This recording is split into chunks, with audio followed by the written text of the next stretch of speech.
I, Greg, a boulder with a name given 2,000 years ago, lie here in a city park beneath the rustling of leaves and the hum of distant cars.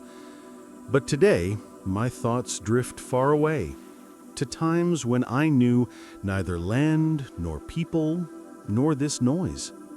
I was part of the ocean, vast and bottomless, where time flowed not in days, but in tides, and the light was not yellow like here, but blue, blurred, penetrating through the water column like the whisper of a forgotten god.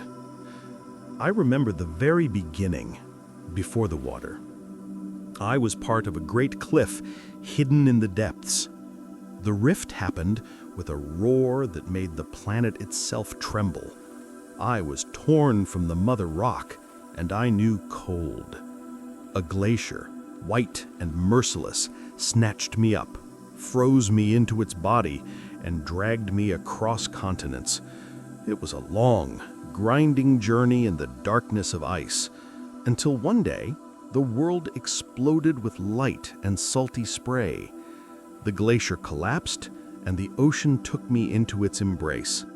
I sank to the bottom slowly, spinning in the water column like a falling leaf until I struck the soft silt. Silence reigned around me, thick, chewing up sounds, but it was not emptiness. There were rustles, the scraping of crab shells, the splash of tails, the distant hum of currents carrying sand from the other end of the world. I felt alive. The water caressed every crack, polished my sharp edges, rubbed salt into my pores. This was the breathing of the ocean. Light from above came as a memory, sometimes bright, emerald, when the sun pierced the depths, sometimes gray, when storms raged above. I became a home for the first inhabitants. A tiny creature, looking like a transparent flower with thread-like tentacles, settled in my hollow. At night, it glowed with a ghostly blue light. I felt its vibrations, hunger, fear, the pulsation of life. When it left, a thin groove remained. Now, when a bird pecks at my surface in the park, I remember that creature. We all leave traces, visible and invisible. The ocean was full of violence. Huge fish with dagger teeth tore prey apart right above me. I became an arena. Blood colored the water into a crimson mist. Scales settled on me like the first snow. Once, an ancient ancestor of the shark, huge as a fallen tree, thrashed in agony against my side, tangled in giant seaweed. Its eye, cloudy and enormous, stared at me until life left its body. I remembered that gaze. In the ocean, size does not save you from death. This is a lesson for you, running along the park alleys. One wrong step, and you too will become part of history. But there were moments of grandeur too. I remember the vibration that made the sand beneath me tremble. Whales were passing.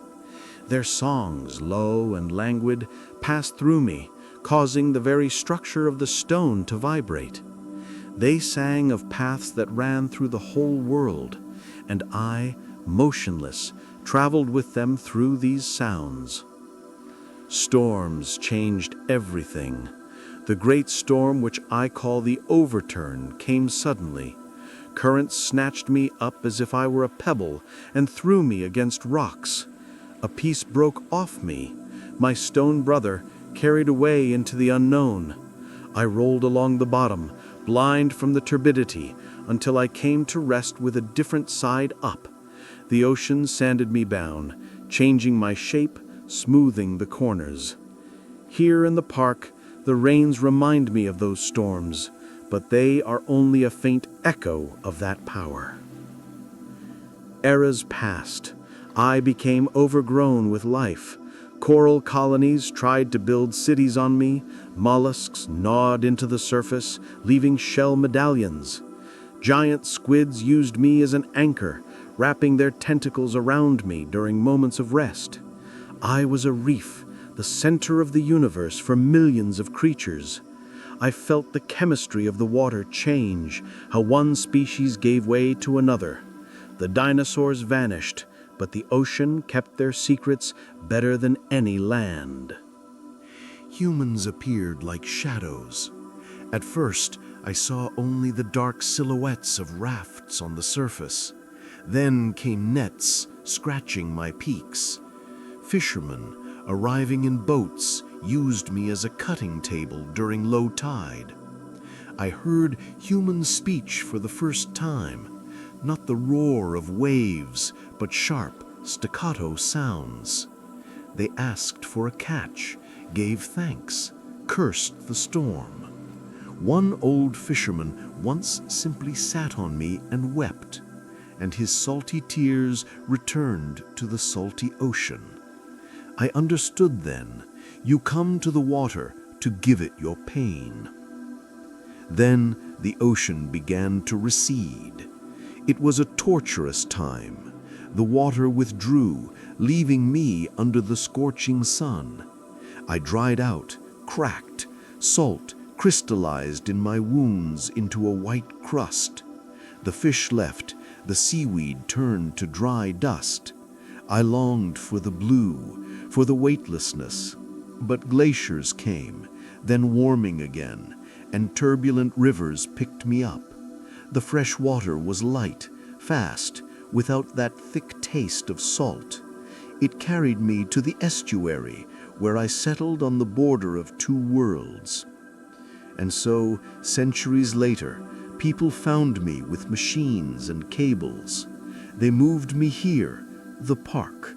Here there are currents of their own, streams of people, bicycles, strollers. But the ocean has not left me. When it rains and water fills my hollows, I see in the reflection not tree branches, but the shadows of ancient sharks. The hum of the city to me is the sound of the surf. Children playing by the fountain sound like schools of fish. Sometimes, late at night, a little girl or a lone passerby places a hand on my side. They think they are just touching a stone, but I know they are looking for support, like that mollusk millions of years ago. Once, a girl pressed her ear against me and asked, "Do you hear the sea?" I didn't answer, but inside me, everything tightened. I don't just hear it. I am the sea, frozen in stone. This story is my song to the ocean, which I sing in the center of a noisy city.